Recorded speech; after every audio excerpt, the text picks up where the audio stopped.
So this morning we did a session on the future of work and why the future of work is happening now. Future work's built on communication, and the question we asked the crowd is, would your kids want to work for your company? We're making a lot of investments, but if we can't retain our employees, we can't bring out the culture, we can't bring culture to the forefront of our companies won't exist in a couple of years.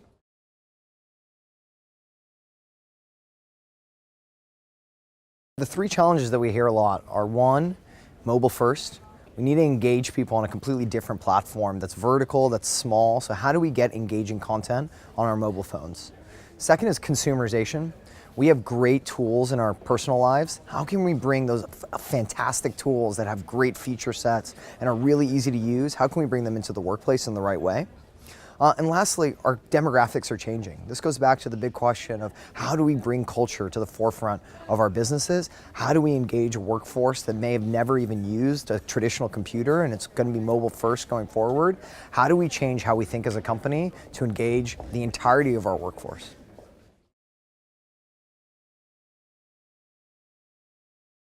It's really important for people to understand the importance of how technology can help them get their work done. We always think about make the technology as easy as possible, because the future of work isn't built on tech, it's built on your people.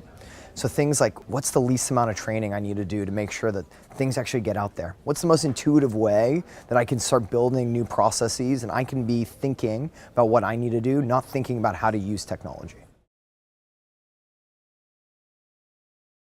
The one thing I always like to take away is it's all about the people.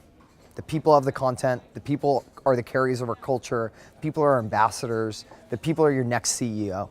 So how can you get those people in the spotlight? How can you bring the content that they're working on so hard? How can you disseminate that and have a conversation around it at your company? How can you make communications help bolster your people and build your culture?